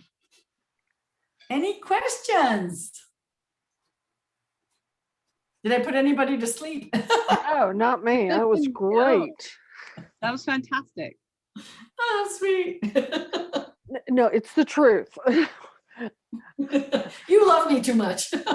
I do? I'm just going on Anagram, Instagram right now to follow you. So here I go. Oh, thank you. There we go. So who is Yogesh Patel? I don't see a face. Stephanie, are you done with dinner? That yummy dinner? But when they record it, I turn the video off. Time to turn it back on. Then I have to turn the light on too. Yogesh, show us your face. Who's that? Have I met him? I think so. You must have. When I went to judge, I think maybe. I don't That know. was what, like 2 years ago? Is that when we drove up there? It's been a while. Oh, you don't have video. Sorry. It's Yogi. Yogi Patel. Was that Yogi Patel? Yeah. That's what he says. My Yogi. My Yogi. I love Yogi. I even mentioned you. Oh gosh. Yeah, we went up to Yogi's house. Gosh, when was that? September during the pandemic? All masked up, and oh my gosh, it was a fabulous class. We had so much fun. He says you were great. Oh, thank you, Yogi. I love you too. Thank you. And oh my gosh. I even was talking about how Yogi's setup was. Yeah. Uh-huh. I love that setup very much. Yeah. It was a great presentation, Anna. Thank you very much. Oh gosh, thank you. Sorry for speaking so fast. I just get all energized. We could feel the enthusiasm, and that's good. I loved it. Yeah. Oh, thank you. Thank you. It reminds me, one time I walked into my boss's office when I was just a manager one, and it was like 7:30 in the morning. Went, "Hi, Patsy." She goes, "Oh, please, Anna, not this early. Please. I'm not awake yet." And then she says one year, "Aren't you a little old for so much energy?" No. Yeah. Perfect. So I hope you know there was something in there, a grain of salt. No, there's a lot of information, and it was very. Pages of notes. Aw. Tell me, Scott. Oh, I was just going to say, I like the fact that you touched on the selling part of it, because the work is one thing, but the skill of selling is very, very important, and understanding some of the basic fundamentals. Like, I like the fact that you made emphasis on the point that you have to build a rapport with your client before you can land the sale. And it doesn't matter if you're selling houses, shoes, whatever, photos. The art and the craft of selling is definitely worth reading about, and it's worth just getting some fundamentals down, because you can be the best photographer in the world, but if you cannot communicate with people or understand their body language, you will not close the sale. Right. You know, it's really interesting. One thing that Ramiro has a policy of, that when I worked in his studio, and he said that he would read the body language of who's the paying person. And you have to be careful also. And even, before I got into photography and stuff like that, if I'm the one buying the car, the whatever, and you're talking to my husband, you just lost that sale, and I get offended by that. You either talk to both of us equally, and like, for example, now that my husband retired, as his present, we, got the new car, and I said, it's your everything present for the next couple of years. And so then the salesman, he was like only looking at my husband and only talking to him for a while. And then he noticed that I just walked away.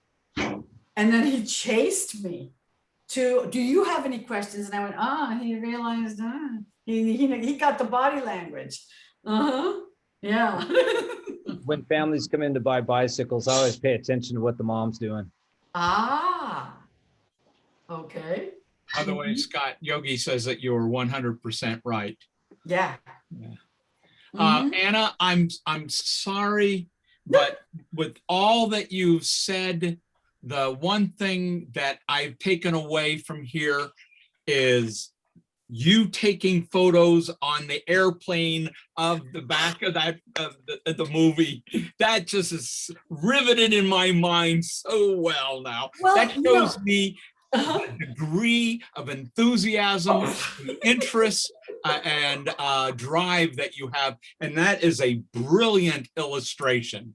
So thank you for that. Oh, cool. Thank you. You know, and I owe that to a couple of my professors who, like Ramiro Gaitan, many times would say, don't forget to, again, look behind the subject, and don't forget to look up. Because people forget to look up to see what is the surrounding or behind you, look around. And then he said that, and this other photographer that I would be lying if I remember the name right now. I can't remember who, watches movies without sound because she's looking at the lighting. Right. Oh my God, that one. I went, oh, wow. Yeah, but it was Gaitan that kept on saying, look at the movies, look at the lighting, look at that lighting. Yep. Those people are experts in the movie industry. Scott, you are hysterical. You look like you got your head cut off. You look like a horror movie going on in there. Sorry, I'm moving my location here, so I should return to life here in a moment. Oh, how cute. Yeah. There, almost. Okay, there we go. I want to tell you one thing I really liked was some of the pictures you showed us on posing, especially showing the triangles, because I'm not the best person at posing, and I don't really plan to make a living from taking portraits, but I would like to take pictures of my friends sometimes and make them look good. Sure. And so those triangles, that really showed it for me. I know that we're always talking about S-curves and angles, but when you can see the space that you can actually draw the triangle there, that just did something. I like that illustration as well. The triangles definitely was a good mental visual burn. Yeah. And the interesting thing is that I would hear about the triangles, I would hear about shapes, but I said only 1,000 times, I'm so visual, show me. And then when I found this, I went, oh.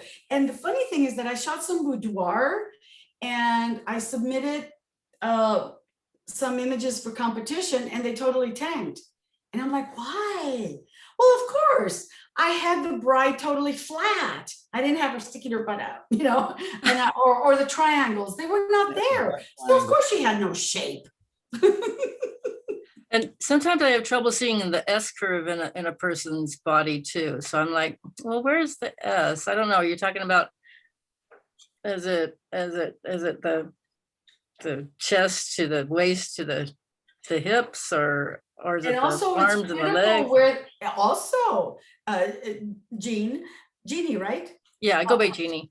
Jeannie, where the weight is, how they're, standing, and you want the weight on the back leg, and and it's really interesting that how you pose your legs, even under a long gown. Maria Moore is very strict about that, and how you sit on a chair, not all the way back, because it makes your legs and your thighs super wide. So the woman always sits at the edge.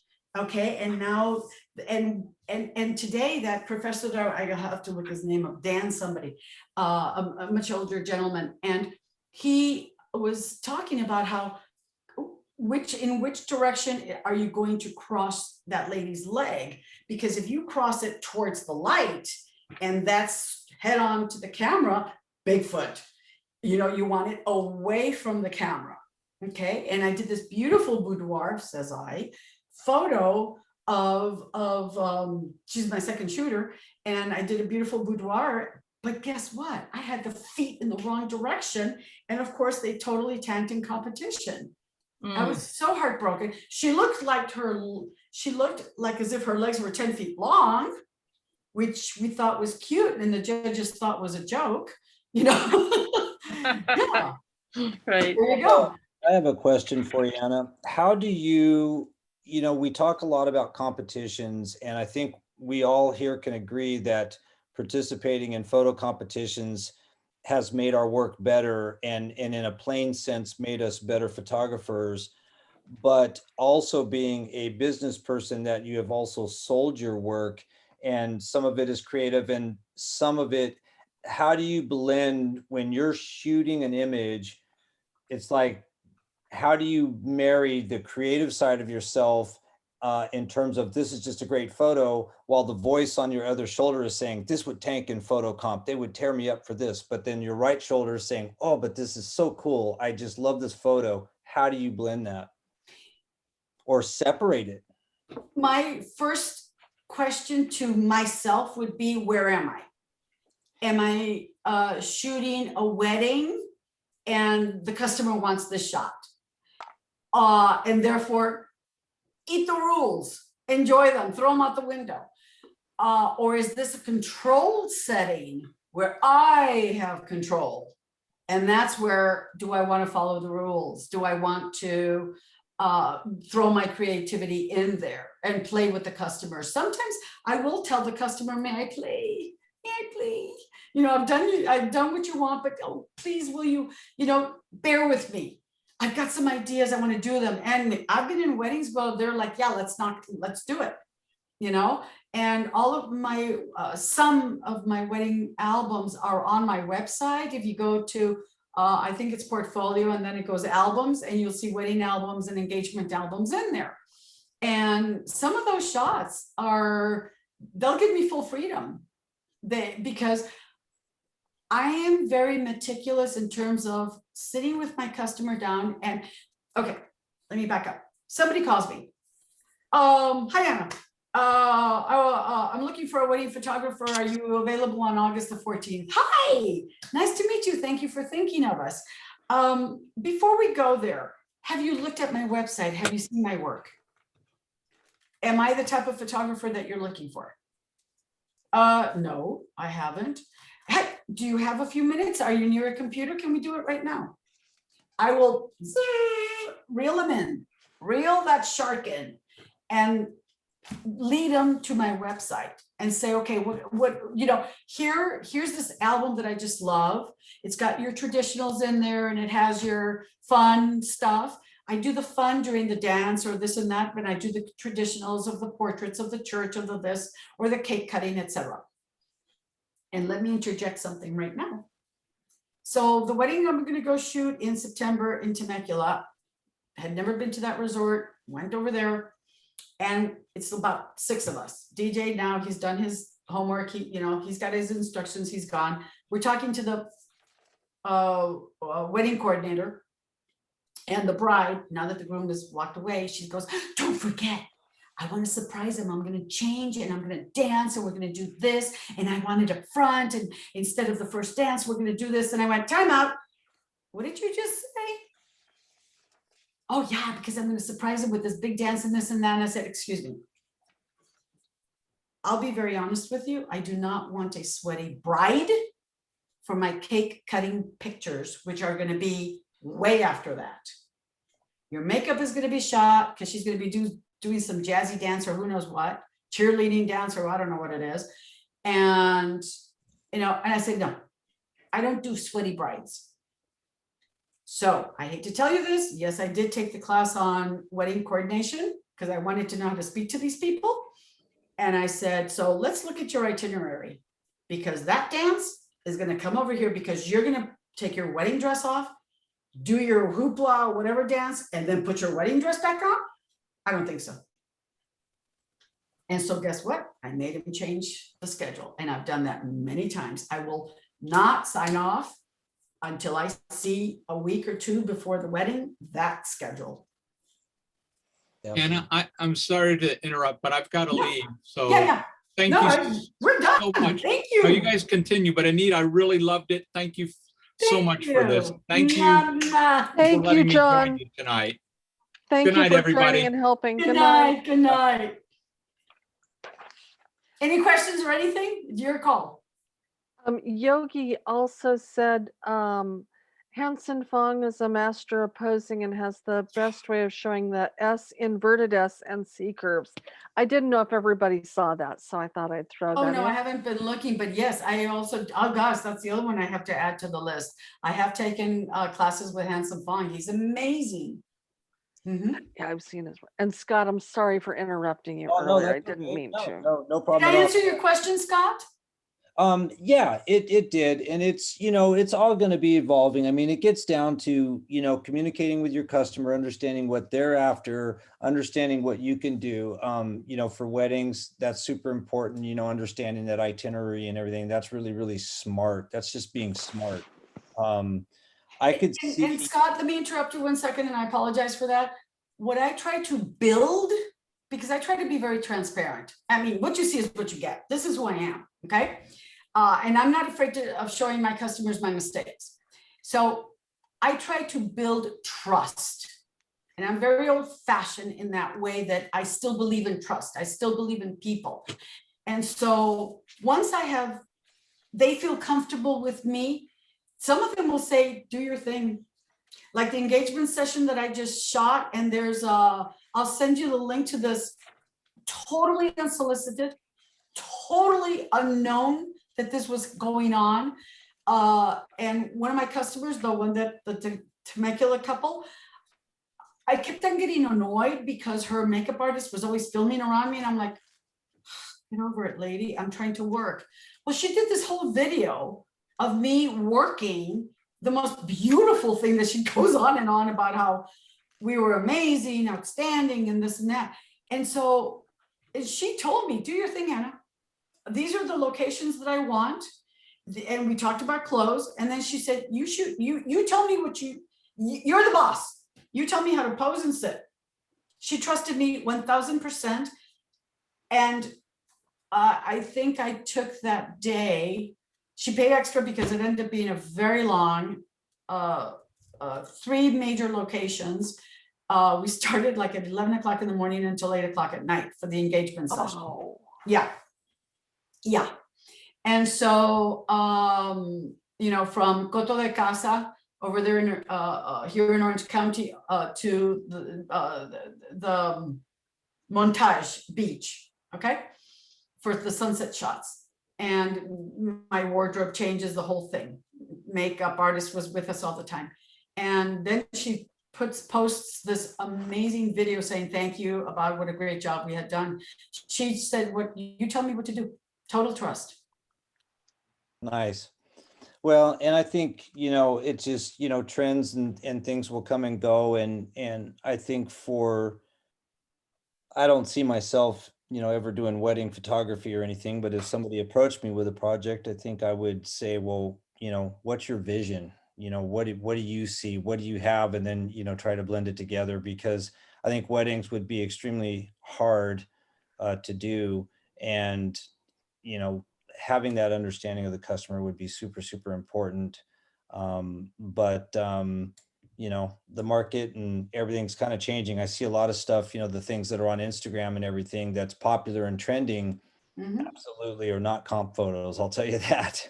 It's amazing what's acceptable now versus, the rules, so to speak. But yeah, it's fun. Lifestyle, yeah, they're calling them lifestyle weddings. Yeah, shoot and hope it works. Yeah, well, and that whole blowout look, the big glow and all that kind of stuff. I'm just like, I don't know. I could shoot it. But now this has been a great presentation. Thank you. Thank so much. you. Really appreciate it. And it's been fun. Yogi, didn't see on here, but great knowing you're part of the thing. I really enjoyed your presentation when you came up to see us at Gold. He's awesome. Absolutely awesome. Just wonderful. And hope to see everybody on Zoom again here soon. Thank you. Thank you All so right. much. yeah. All right, good night, everyone. Ciao, good night. Thank you for joining us. Thank you. Ladies, any questions, anything? We're good? No, I thought it was fantastic. I like Aw. I've got pages of notes. Thank you, thank you. All right, well, Stephanie, all good? Thank you, bye, I appreciate you That's great. very, very Thank much. you. Thank you, Jeannie. Thank you, Thank thank you, you. Sandra. All Thank right, you. thank you, Yogi. All right, thank you. Okay, bye. Good night. Good night. Good night, everybody. Well, I can't find my cursor. That's- Find my cursor.